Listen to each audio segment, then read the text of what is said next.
E a ação do Estado em si, ela acaba sendo subsidiária, né? A questão do primeiro setor, ela é primordialmente conferido à iniciativa privada.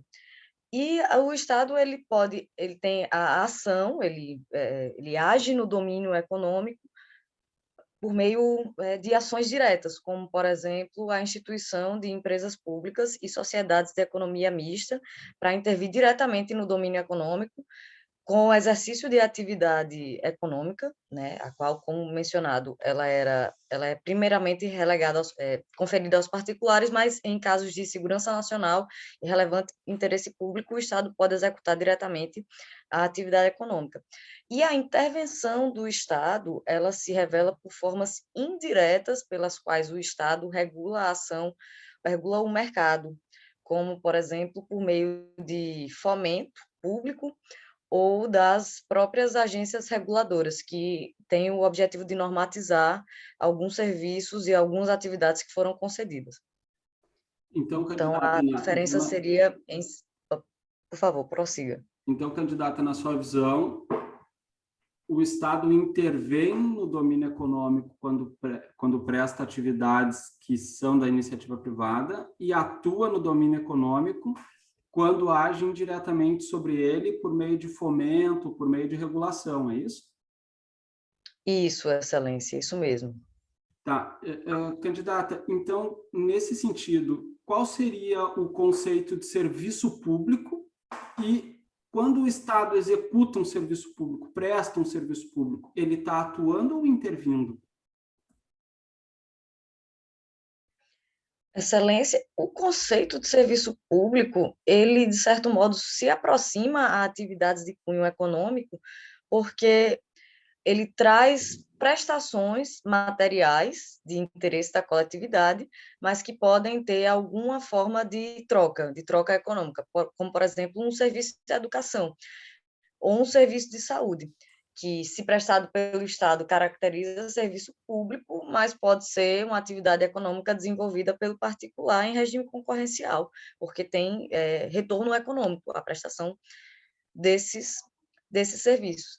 Então, o serviço público consiste nisso, são prestações materiais efetivadas pelo Estado, que visam ao bem-estar da coletividade e a trazer um padrão mínimo de dignidade e de concretização de direitos fundamentais da coletividade. Quando o Estado presta serviço público, ele está agindo na ordem econômica, porque, como falei, há essa aproximação do serviço público com as atividades econômicas, e a forma como o Estado presta serviço público pode resvalar na prestação dessas mesmas atividades materiais pelo setor privado. Candidata, a partir daí, então, só para a gente compreender bem a classificação, então, à luz da forma como tu está colocando, quando o Estado presta o serviço público de educação e saúde, ele está atuando de forma equivalente a, por exemplo, quando ele presta o serviço de distribuição de energia elétrica? Não, Excelência, no caso, quando o Estado, ou melhor, reformulando, acredito que depende da forma que o Estado presta o serviço de saúde ou de educação e a forma como o Estado presta o serviço de concessão de energia elétrica. Isso porque no Brasil a energia elétrica normalmente ela é explorada mediante concessão ou permissão de serviço público, que deve ser precedida de licitação e segue a regência da Lei 8987. Já em relação aos serviços públicos de saúde e de educação, o Estado ele normalmente os presta diretamente, sem o auxílio de colaboradores privados. Então, há essa diferença, né, que o Estado, na educação e na saúde, presta diretamente, por meio da administração direta, servidores concursados, enquanto que nos serviços de energia elétrica, há normalmente concessão de serviço público para particulares com a delegação desta atividade. No caso de saúde, muitas vezes também o Estado ele presta esse serviço por meio de convênios ou por meio de termos de parceria e contratos de gestão com organizações sociais e organizações civis de sociedade de interesse público. Então, dependendo da forma como esse serviço é prestado pelo Estado, pode se assemelhar à forma como presta a concessão de serviço público e o serviço de saúde, ou como não pode, depende. Nesse sentido, não existiria, então, diferença entre o Estado prestar atividade de distribuição de energia elétrica quando, por exemplo, ele presta o serviço de saúde por meio de empresa estatal, como acontece aqui no Rio Grande do Sul, com o Hospital de Clínicas de Porto Alegre, que é uma empresa estatal, e com o GHC, que é uma sociedade de economia mista. Nesse caso, seria equivalente? E se sim, então não existe diferença entre serviço público econômico e serviço público social, candidato? Excelência, existe sim uma diferença entre os serviços públicos econômicos e os serviços públicos sociais, uma vez que aqueles primeiros eles se assemelham muito a atividades econômicas e que por isso até revelam um certo interesse de parceiros privados na sua contratação, como, por exemplo, o serviço de energia elétrica, que normalmente é prestado por concessão, e ele só se revela atrativo para os parceiros privados, porque eles podem oferir lucro através da prestação desses serviços. Já uma entidade hospitalar, como ocorre em Porto Alegre, que é prestada diretamente, como o senhor bem referiu, pela administração, por uma sociedade, por uma empresa estatal, seria um serviço que tem mais um aspecto social e que talvez não revele grande interesse de agentes privados, porque por meio destes eles não conseguem auferir lucro. Então, há sim essa diferença entre os serviços sociais, que visam ou melhor, ambos os serviços eles visam a melhorar o padrão de qualidade da coletividade. Porém, os serviços os serviços públicos econômicos, eles revelam esse interesse do parceiro privado que pode oferir lucro com a sua exploração. Candidata, avançando um pouquinho nesse tema, mas mantendo no enfoque da intervenção e atuação. Candidata, quando uma empresa estatal que compõe a administração indireta do Estado-membro presta um serviço público de competência municipal, como é o caso que acontece aproximadamente com a Corsã aqui no estado do Rio Grande do Sul, a gente está diante de uma intervenção no domínio econômico ou de uma atuação do Estado no domínio econômico? Excelência, nesse caso, eu acredito que seja uma atuação do Estado no domínio econômico. Seria uma atuação do Estado no domínio econômico, sob a perspectiva do Estado-membro ou sob a perspectiva do município? Excelência, sobre a perspectiva do Estado-membro. E sob a perspectiva do município? Tudo bem, candidata. Bom, só avançando para a gente concluir, quando o Estado, Candidata, qual a diferença entre serviço público e serviço de utilidade pública?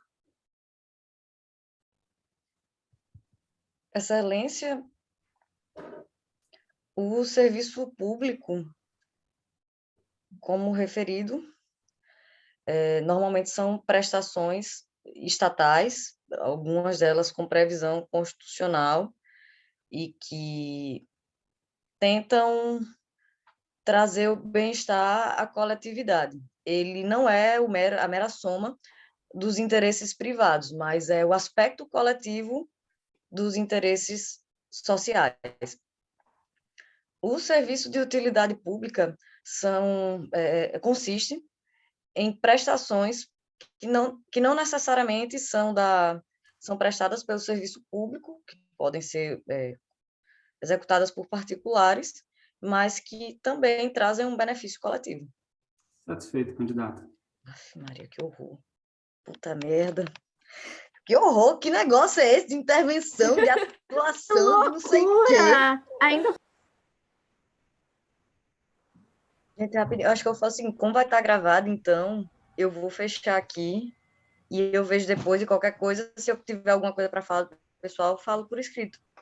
Eu mando lá no grupo. Boa viagem. Boa viagem, até mais, beijos. Até mais. Beijo, tchau. Bom dia, candidata. Parabéns por ter chegado a essa etapa do concurso. Nesse momento, falaremos a propósito do ponto sorteado, que é licitações e contratos. Bom dia, examinador. Muito obrigada. Candidata, para iniciar a nossa conversa, quais são os regimes licitatórios atualmente existentes para a administração pública? Excelência, os regimes licitatórios atualmente existentes para a administração pública, eles sofreram uma significativa modificação no ano de 2021, com a publicação de uma nova lei de licitações. Nesse ponto, é importante salientar que, durante os 2 anos iniciais de vigência da lei, tanto a lei antiga, ou seja, a lei 8666, e a nova lei, que eu não recordo exatamente o número agora, acredito que seja 14.133, mas não vou dar certeza, elas existem de forma concomitante, ou seja, cabe à administração pública, no momento de realizar o procedimento licitatório, optar pelo regime da lei anterior ou da nova lei. E, nesse caso, se aplica o tudo ou nada. Optando pela legislação anterior, deve-se aplicar todas as disposições daquela lei e, optando pela legislação atual, as disposições da nova lei. Então, pode-se dizer que, atualmente, existem os regimes de licitação, tanto previstos na Lei 8666, quanto os regimes previstos na Lei 14.133. Sobre a Lei 14.33, ela trouxe modificações, acabou incorporando o pregão, excluiu o convite das modalidades. Então, nós temos a concorrência, nós temos... não recordo exatamente das outras, e existe também uma nova modalidade de licitação. Satisfeito, candidata. Existem só esses 2 regimes? Não, existem ainda, continuando, as leis especiais, que prevêem modalidades de licitação em casos específicos. Existe a lei do pregão, que foi agora, já tem previsão também na nova lei de licitações. Existe também a licitação que inverte algumas fases, eu não estou recordando agora o nome exatamente dos processos licitatórios, que inverte algumas fases em se tratando de obras específicas, de investimentos de saúde. Foi uma legislação criada na época da Copa do Mundo para viabilizar as obras necessárias na época, e hoje ela se aplica também a outros vários tipos, serviços de saúde, serviços de segurança, para viabilizar um procedimento que se adapte mais à realidade necessária. Por isso, a nova legislação também veio nesse sentido de se adaptar e deixar de ser tão rigorosa em alguns aspectos para adaptação à realidade. Perfeito, candidata. E esse regime licitatório, esses regimes licitatórios indicados por Vossa Senhoria, que seriam o RDC, a lei antiga de licitações e a lei nova de licitações, elas se aplicam às estatais, candidata? Excelência, a Constituição prevê que as estatais, prestando ou não serviços públicos, elas se submetem ao regime de licitação.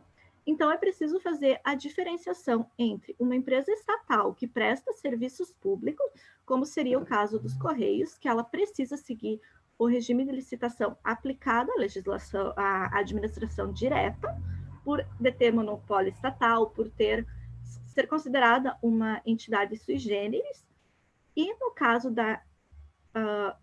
da empresa pública que não presta serviços públicos, que atua em regime de concorrência, o regime de licitação, ela deve observar procedimentos de licitação, mas são procedimentos próprios previstos na lei das empresas públicas, justamente porque não seria razoável exigir que uma empresa pública que atue em regime de concorrência com a iniciativa privada, ela observe todo o rigor, todas as limitações da lei de licitações aplicada à administração direta e indireta, no caso de autarquias e fundações. Isso inviabilizaria a atuação concorrencial dela.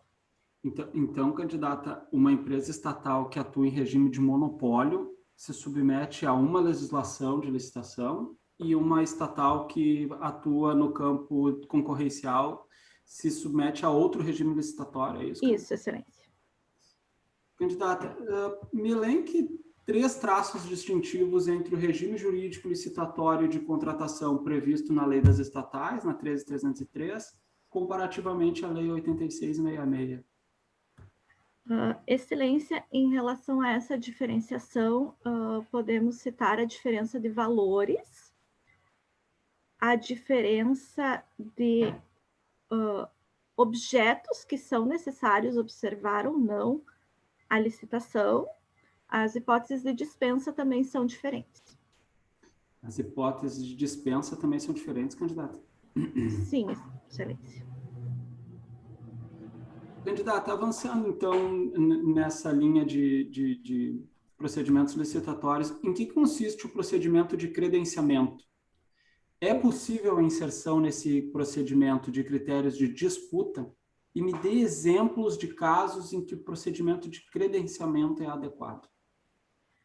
Excelência, o regime de credenciamento ocorre quando a administração abre um procedimento para que as pessoas interessadas em contratar com o poder público manifestem sua intenção, apresentem os seus projetos, ou seja, os bens e serviços que elas disponibilizam, e também o preço cobrado, ou seja, é feito uma espécie de banco de dados para que a administração possa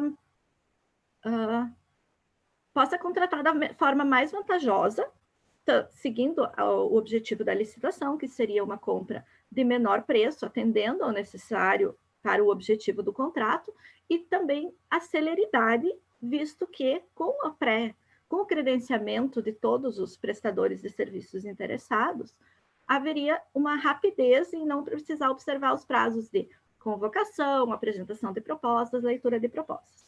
Embora o credenciamento exista uma relação pronta de prestadores de serviços, é possível sim instituir uma disputa entre aqueles mais bem classificados nos critérios estipulados para aquele procedimento licitatório, de modo que a administração pública consiga contratar o serviço ou a obra, o produto, com o menor custo. Então, sim, é possível, a partir de... o processo de disputa não incluirá todos aqueles credenciados, mas apenas os melhores classificados nos critérios, e então é aberta uma disputa entre eles para melhor contratação por parte da administração pública. E qual era a última pergunta? Excelente. De exemplos, candidato. Seria para obras recorrentes, excelência, para obras não corrijo, para contratações recorrentes. Ok, candidata. E a partir desse teu conceito, então, qual seria a distinção entre credenciamento e pré-qualificação de fornecedores? A pré-qualificação, o fornecedor, ele apenas comprova que preenche os requisitos necessários à contratação, sem apresentar o produto e o preço já nas modalidades objeto da licitação. Ok, candidata. Avançando ainda no funcionamento de procedimentos licitatórios e aproveitando o ensejo da conversa a propósito da nova lei de licitações, candidata, em que consiste a modalidade de licitação denominada diálogo competitivo? Em linhas gerais, como é que ela se dá? Essa modalidade de licitação, ela é ou não é diferente dos procedimentos de manifestação de interesse privado, a MIP, e do procedimento de manifestação de interesse, a PMI? Excelência, o diálogo competitivo é uma modalidade de licitação criada nessa nova lei de licitações e incluiu, inclusive, essa modalidade na lei das concessões e na lei das parcerias públicos-privadas, ou seja, é uma modalidade de licitação que visa atender a melhor contratação, a melhor proposta no âmbito de contratações de grande vulto, contratações que são complexas para a administração pública. O diálogo competitivo consiste em uma espécie de negociação entre a administração e a empresa, como uma forma de chegar à melhor proposta para ambos, e não ficar restrito no sentido de acolher e realizar o contrato da forma prevista inicialmente, ou seja, a administração apresenta um edital de contratação, a empresa apresenta uma proposta, fechando, sendo o menor custo, acabaria obrigando a contratação daqueles termos. O diálogo competitivo permite uma negociação entre as partes, a fim de permitir que se consiga a melhor contratação diante da complexidade e do vulto do contrato. Com relação aos... Satisfeito, candidato. Encerrou o tempo. Muito obrigado. Obrigada. Também não consegui vencer as perguntas. Acho que eu coloquei perguntas. Eu achei que ia ser muito rápido e acaba que leva sempre bem mais tempo. Temas quentes também, Cassiano. Eu acho que você mandou muito bem nessas perguntas também. Muito bem. E, gente... E eu acho que nem o Egon sabe o que é isso que você perguntou. Essa última parte, eu nunca nem ouvi falar na manifestação. Luiz. Bom dia, doutora Luísa, tudo bem? Bom dia, excelência. Tudo bem, a senhora? Tudo bem. Eu sou a examinadora de Direito Administrativo, então eu vou fazer algumas perguntas, vou te interrompendo conforme eu achar necessário. O tema de hoje, que foi sorteado, foi os pontos 4 e 14 do seu edital, que são agentes públicos e poder disciplinar, certo? Então, vamos começar, para a gente iniciar. Eu gostaria que você falasse um pouquinho para mim sobre a classificação doutrinária dos agentes públicos.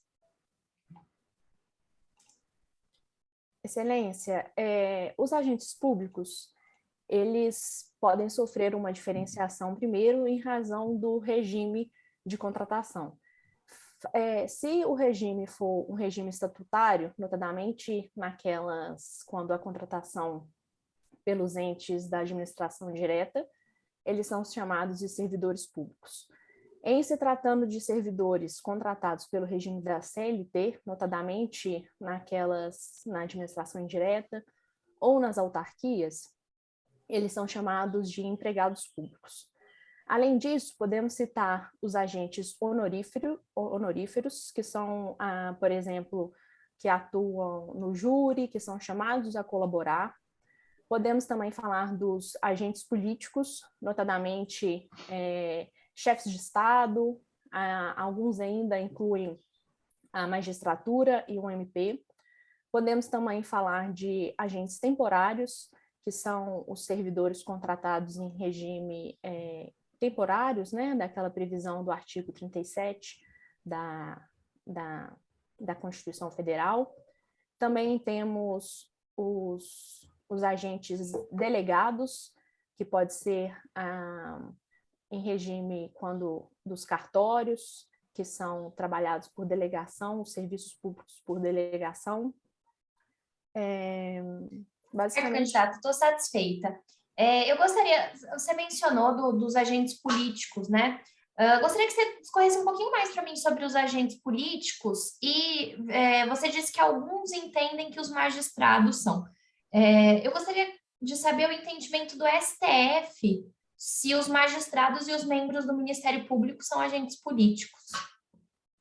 Sim, excelência. Os agentes políticos, eles diferem Os principais, que são os chefes dos poderes executivos e os do legislativo, porque eles são eleitos, por isso tem esse entendimento de agentes políticos. Os do judiciário e do Ministério Público, como bem mencionado, há uma divergência, o STF entende que sim, que eles também são agentes políticos. Essa é uma diferenciação importante, principalmente no regime de responsabilização dos agentes. Havia uma divergência se os agentes políticos eram submetidos ao duplo grau de disciplinar. Isso porque havia a lei de improbidade administrativa e esses agentes políticos também podem sofrer responsabilização, como, por exemplo, o processo de impeachment. O STF entendeu que sim, que é possível essa dupla responsabilização, isso porque o regime penal, civil e administrativo não são interligados, apesar de ter uma interligação, não são uns subordinados ao outro, exceto o presidente da República. Isso porque o presidente da República, conforme a própria Constituição Federal, ele só se submete ao impeachment. E assim, quando ele pratica um ato de improbidade administrativa, não há essa dupla sanção. O presidente Certo. Eu estou satisfeita quanto a esse ponto. Mudando um pouquinho de assunto, a gente falou sobre a classificação, você citou as espécies. Agora, eu gostaria de saber quem são os agentes públicos de fato. Excelência, os agentes públicos de fato são aqueles que, apesar de não ter uma relação com a administração pública, faticamente exerce uma função pública. Como, por exemplo, precisa de alguém para fazer algum socorro ou precisa de uma intervenção, de uma requisição administrativa e pede o auxílio dessa pessoa e ele faticamente exerce aquela função pública. Ele não possui um vínculo com a administração, um vínculo nem contratual, nem administrativo. Certo. Eu perguntei dos agentes de fato, realmente você me citou o conceito dos agentes de fato necessários, que são aqueles que exercem uma função por uma necessidade, uma emergência. Mas há uma outra espécie, que são os agentes de fato putativos. Você saberia me dizer o que são esses?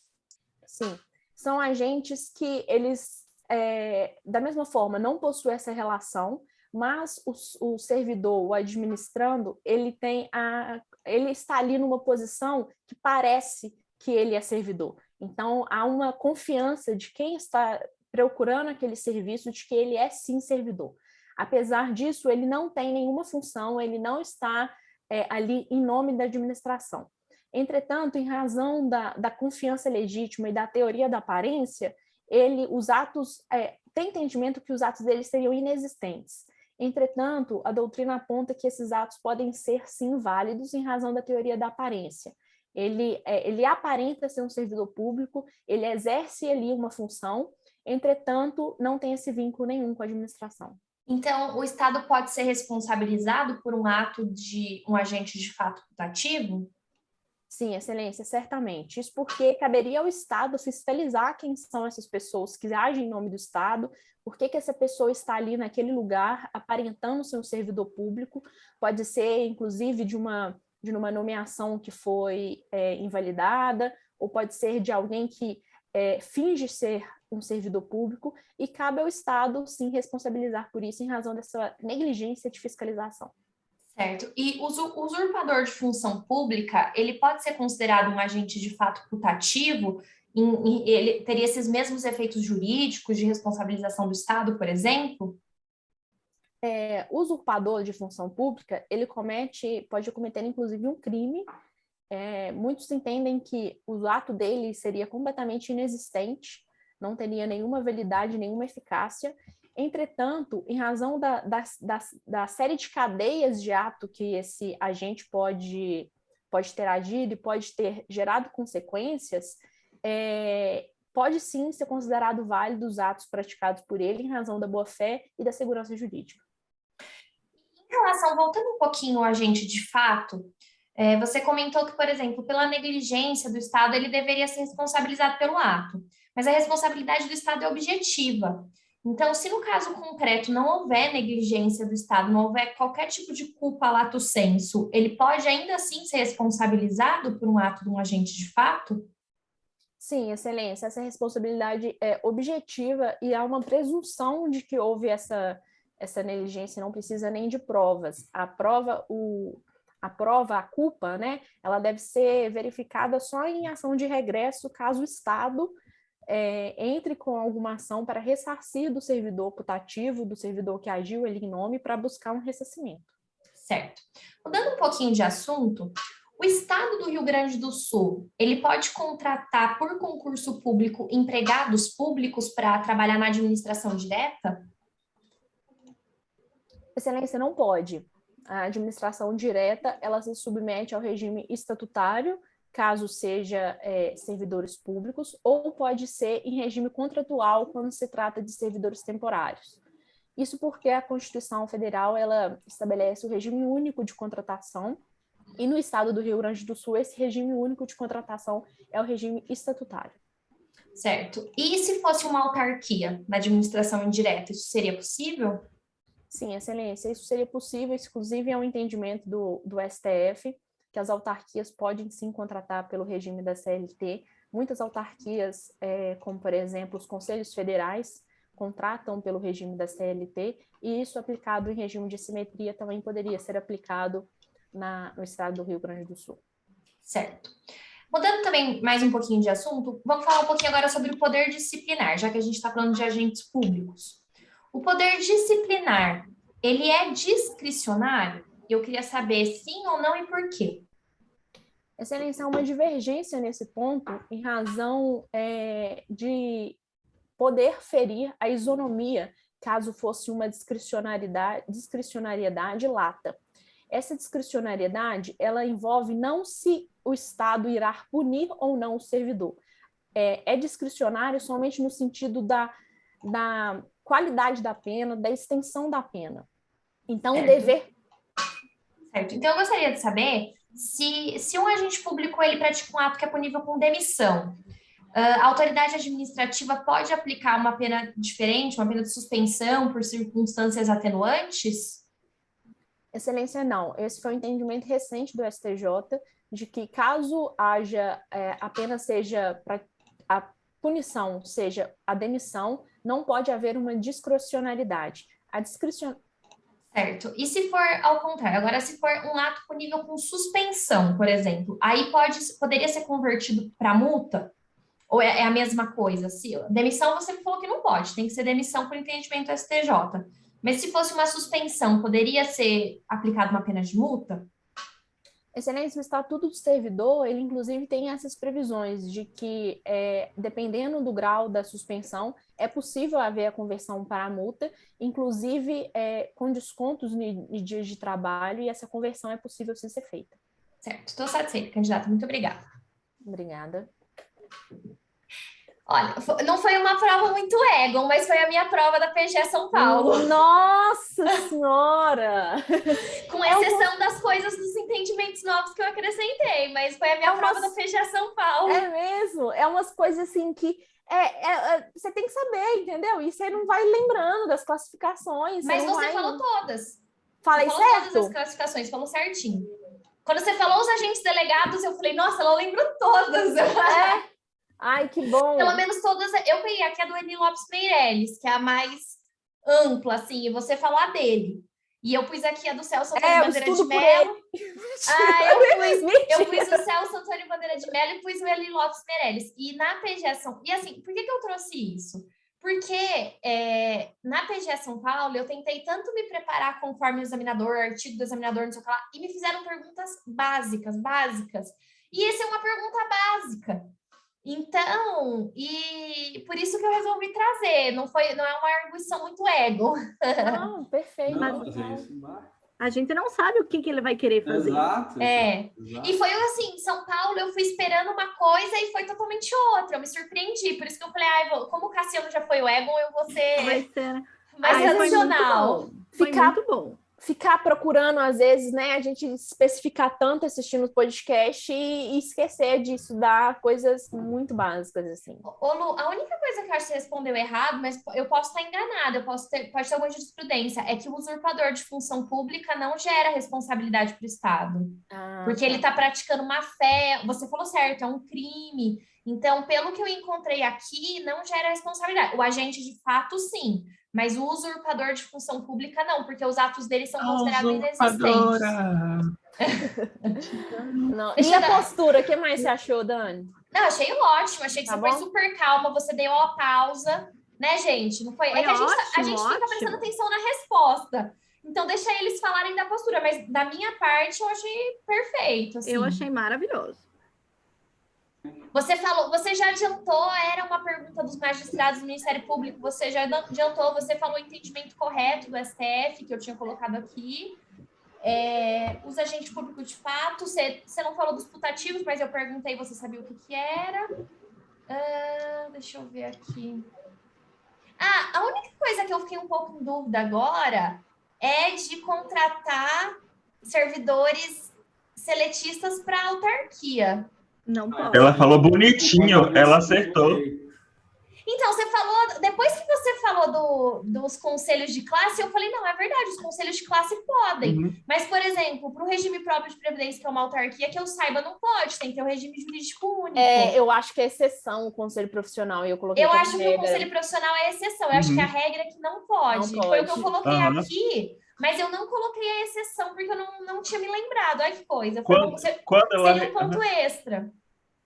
Quando ela respondeu, eu falei assim, ela deve estar respondendo, assim, lembrando também da exceção. Eu falei assim, top.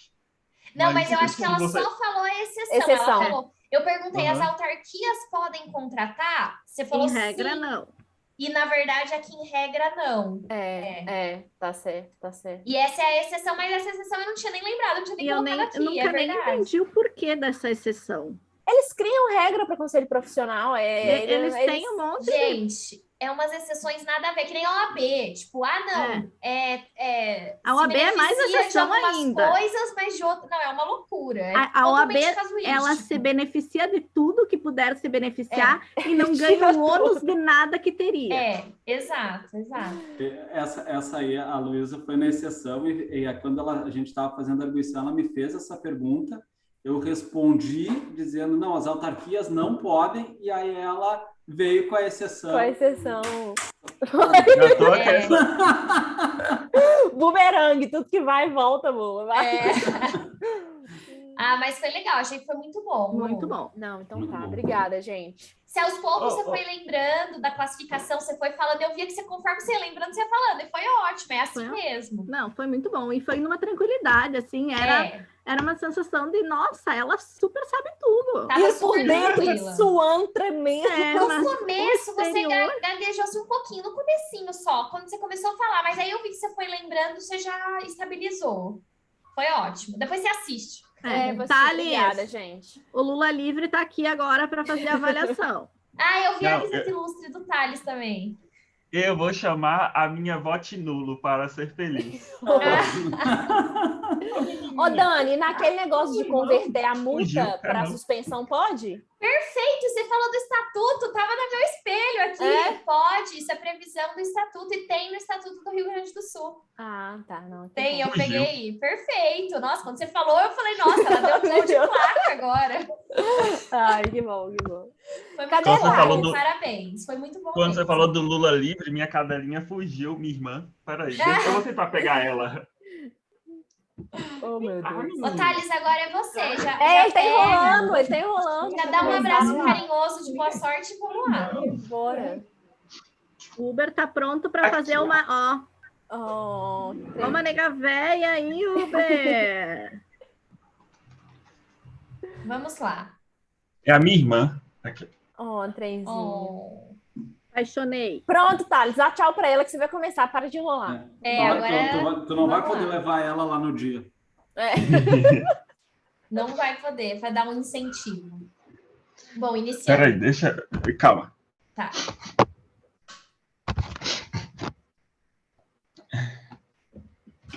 Bom dia, Dr. Thales, tudo bem? Bom dia, excelência. Muito bem, obrigado. Eu gostaria... A gente vai falar hoje, a examinadora de Direito Administrativo, sobre 2 pontos do edital, que são agentes públicos, que é o ponto 4, e o ponto 15, que é responsabilidade dos agentes públicos e improbidade administrativa, certo? Então, vamos iniciar Só um momento. Aqui. Eu gostaria de começar perguntando sobre a acumulação de cargos públicos. Qual que é o regime constitucional, se é possível ou não acumular cargos públicos? Excelência, a Constituição disciplina, quanto à acumulação, certa diferenciação para os agentes políticos e para os agentes servidores em sentido lato. Quanto aos agentes políticos, nós vemos um regime quanto aos vereadores, em que eles podem exercer seu cargo quanto vereador, podendo, caso não haja conflito, exercer o cargo e o exercício público como servidor ou qualquer outra função, e ele pode escolher e ele pode acumular os dois vencimentos. Indo avante, quanto aos prefeitos, eles podem acumular o cargo, desculpa, excelência, eles não podem acumular o cargo, mas podem escolher qual vencimento podem auferir. Governadores, deputados estaduais e assim por diante, no nível de hierarquia, assim dizendo, eles não podem fazer essa acumulação, sendo que, caso acumulem, eles devem perder o cargo, salvo nas hipóteses de concurso público. Eles podem ter a posse, só não podem ter o exercício. Quanto às outras modalidades de servidores, quero ponderar apenas na questão dos militares, que eles podem fazer essa acumulação nos cargos médicos. Agora, a Constituição tem uma disciplina própria no âmbito geral dos servidores, em que você pode ter, quanto a cargos técnicos, a cargos técnicos apenas mais um acúmulo, aos médicos apenas mais 2 e aos professores apenas mais um cargo. Certo. E se um dos cargos não for remunerado, se for um cargo que não tem remuneração, pode haver esse acúmulo? Excelência, eu entendo que sim, pode haver esse acúmulo, mas desde que o exercício desse cargo não remunerado não interfira no exercício do cargo remunerado, uma vez que o STJ já teve decisões pretéritas em que os servidores, quando tinham uma carga horária maior de 60 horas líquidas semanais, não poderia haver acumulação. Dessa forma, eu entendo, com base nos julgados, que é possível sim ter o acúmulo, desde que não haja prejuízo ao exercício das funções em que o indivíduo se submeteu. Certo. E se o servidor ele tem um cargo público e ele se licencia sem vencimentos, ele pode, enquanto ele está em licença sem vencimentos de um cargo, atuar em outro cargo público? Excelência, em primeira fase, gostaria de ponderar que, quanto à Constituição, quanto a magistrados e promotores, não pode, porque mesmo que eles estejam licenciados, eles só podem exercer uma função de magistério. Quanto aos demais servidores, nós temos que olhar a questão do interesse público quanto a isso. Servidores licenciados, eles não poderiam, via de regra, fazer o exercício de cargos que vão de encontro ao interesse da administração pública ou que possa romper um vínculo que foi criado. Exemplo, dever de sigilo, probidade. Então, nessa diapasão, não poderia haver o exercício do licenciamento. Lembrando que o licenciamento ele tem várias modalidades. Por exemplo, me licenciei para cuidar de questões de saúde, para cuidar de parentes e etc.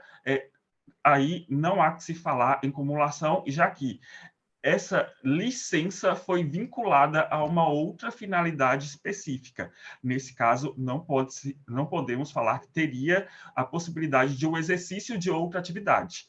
Caso a legislação possibilite um licenciamento sem uma vinculação específica, sim, é possível. Certo.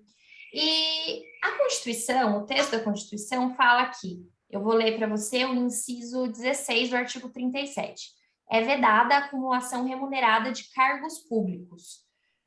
Como fala cargos públicos nesse inciso, Gostaria de saber se essa proibição também se estende a empregos públicos em sociedades de economia mista e empresas públicas. Excelência, me desculpe, teria como repetir, por gentileza? Claro. A Constituição, no inciso 16, veda o acúmulo de cargos públicos, usa o termo cargos. Então, eu gostaria de saber se também é vedado o acúmulo se for um cargo público e um emprego público, por exemplo, numa sociedade de economia mista ou em uma empresa pública. Também há aquelas vedações ou é permitido? Excelência, mesmo que se trate da administração pública indireta, aplica-se também a regra constitucional quanto à proibição de vedação do acúmulo dos cargos.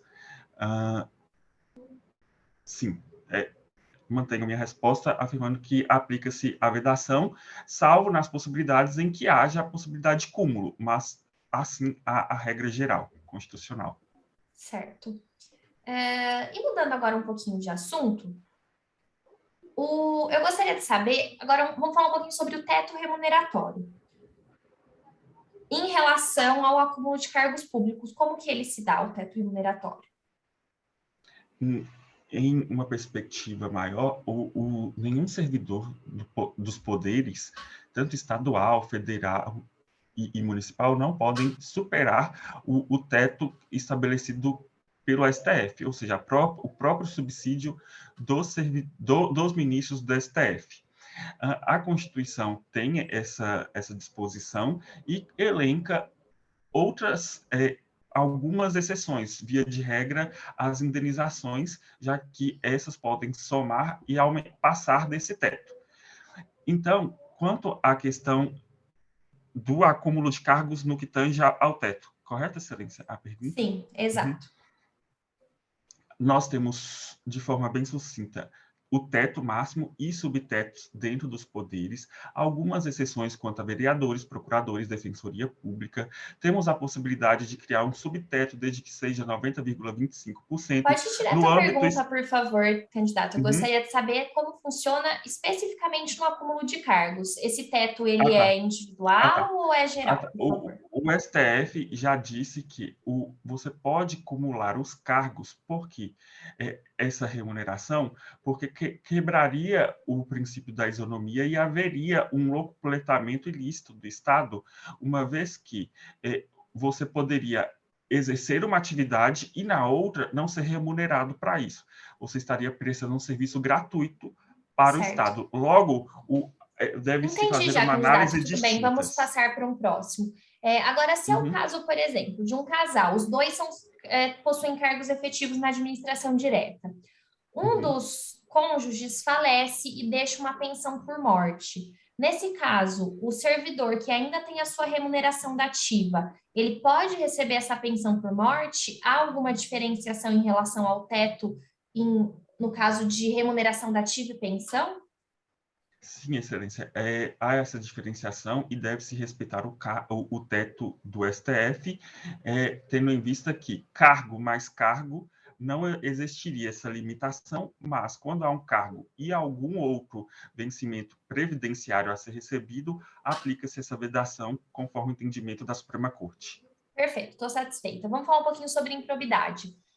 Eu gostaria de saber se o Estado do Rio Grande do Sul, através da sua Procuradoria-Geral, pode atualmente propor uma ação de improbidade administrativa. Tendo em vista a pretérita proibição na alteração da lei de improbidade, não poderia, só que por decisão monocrática recente de algum dos ministros do STF, restituiu essa prerrogativa da administração pública, Excelência. Perfeito. E eu gostaria de saber, então, se o Estado do Rio Grande do Sul pode celebrar um acordo de não persecução civil dentro de uma ação de improbidade administrativa.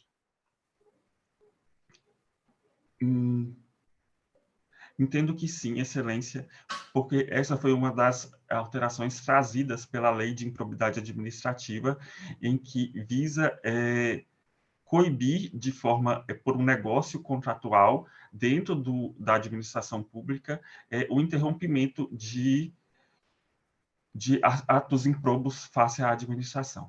Certo. Então, se hipoteticamente o Estado pudesse, mais alguém pode também apresentar o acordo de não persecução civil? O próprio Ministério Público, Excelência. Certo, estou satisfeito. Obrigada, candidato. Muito Thales, obrigado. você melhorou 1.000.000%. Foi ótimo. Melhorou. Você falou muito mais, você introduziu, falou os temas, puxou assunto. Você, nossa, foi ótimo. Foi muito bom mesmo. Nossa, mas isso foi treinamento. Ah, De manhã e mais cedo e agora.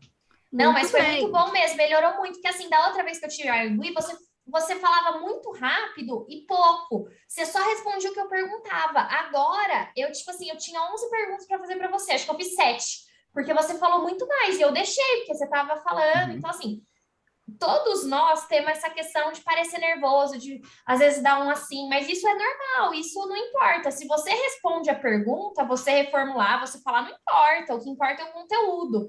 E assim, nossa, eu achei que foi muito bom mesmo. Só Sim. que a Procuradoria não pode fazer acordo de não persecução civil. Mas tudo bem, faz parte.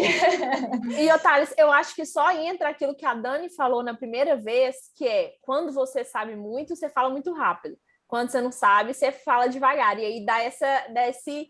agora ele não sabe, agora ele está inventando. Uhum. Então, eu acho que se você manter Nossa! todos os... A hora que você começou, falou 90 inteiros, 25, você falou...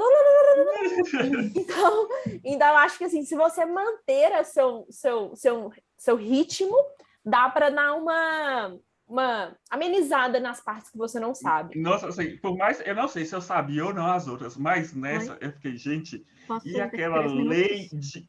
que a lei de improbidade face à administração pública quanto às pessoas jurídicas, eu falei assim, nela pode. E nessa eu esqueci. Não sabia. Para fazer até um comentário rápido sobre o que eu perguntei. Primeiro que assim, esse da improbidade, o que aconteceu? Por que eu deixei você falar? Você vai ver, o examinador te interromper, que nem eu te interrompi várias vezes, é bom. É porque você já me falou o que eu queria ouvir. Você já me deu a resposta, já bateu o espelho, eu quero ir para a próxima. Entendeu? Então, não fique ofendido, não fique... Quando o examinador te interrompe, é bom, é porque você já falou o que ele queria. Agora, sim, sobre as perguntas mesmo. Essa questão da licença sem vencimentos, o STF tem um entendimento de que não pode, independente se o servidor tem licença sem vencimentos, ele não pode. Você fez uma diferenciação, eu não sei se tem algum entendimento que eu não conheço, mas o julgado que eu tenho aqui do STF é que não pode. Você falou do STJ do mais de 60 horas, mas o STF entendeu que não. Ela reformou. Que era uma súmula do TCU, inclusive, se eu não me engano, não, era um parecer da AGU, né? De que podia mais de 60 horas, de que não podia, mas o STF entendeu que não existe essa limitação de 60 horas na Constituição, então tem que analisar o caso concreto. Perfeito a questão. Eu quis tentar confundir aquele negócio de cargo, acumulação de cargo, mas na Constituição mesmo fala que se aplica a administração indireta, e você respondeu perfeitamente. O teto remuneratório, você falou até muito mais do que eu perguntei.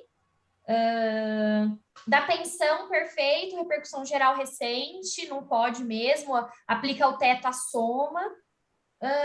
Ação de improbidade, eu queria saber se você sabia, estava atualizado, se está, foi o Alexandre de Moraes que deu a decisão monocrática. Perseguição não pode, é só o Ministério Público, só que a Fazenda tem que ser ouvida sempre no acordo de não persecução, mas ela não pode fazer. Acho que foi isso, né, que eu perguntei. Acho que é isso, acho que foi ótimo. Duas observações, tá? Eu tô aqui só para falar o que... Não, a gente tem que falar o que não deu certo, porque o que deu certo ele sabe, né? Duas coisas, tá? Teve alguns momentos que ela pedia para separar e você continuava atropelando a fala dela. Teve uns 2 momentos que ela tá ok, e você continuou falando. Eu acho que isso aí você sabia. Mas isso acho que pode ser um delay também aqui do pode Zoom. ser, é verdade. Agora, assim, até uma coisa que no início que eu perguntei, tudo bem, candidato? E ele respondeu exatamente quando tem que responder. responder: tudo bem, excelência, obrigada por perguntar. É isso, eles falam que não é pra gente perguntar, e você? Eu falo isso. Eles falam que não é para perguntar, e o senhor, tal, não é. É o que o Thales falou mesmo. Tudo bem, candidato? Tudo bem, excelência, obrigada por perguntar. Porque eles falaram assim, vai que o examinador já arguiu 20 pessoas, quer ir embora, fala assim, mais ou menos, tô com fome e tal. Aí você se desestabiliza, sabe? Eles falaram, já me falaram isso, ele respondeu certinho. Essa é boa, porque eu falo em você. Essa é boa. E outra coisa, eu não sei quem falou examinador, acho que foi a Ju, falou examinador, é lembrar de chamar de excelência sempre, não de examinador. Boa. E Thales, outra coisa que você ela falou... senhor, eu ia usar aquele precedente que a gente discutiu no grupo, né? Não, como assim, senhor? Excelência. Senhor excelência examinador, majestade magnífico. Senhor, mas eu não consigo simular uma coisa dessa, cara. Não dá nem para simular, né?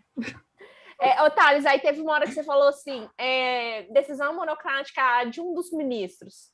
Eu acho que ficou muito informal, que você falou assim, de um dos ministros. Eu falei assim, um dos ministros lá, eu não sei qual que é. Bem mineiro. Deles lá. Eu acho que só isso ficou um pouco informal, mas assim, só críticas muito pequenas, só para falar. Mas eu achei realmente que melhora, sabe por quê?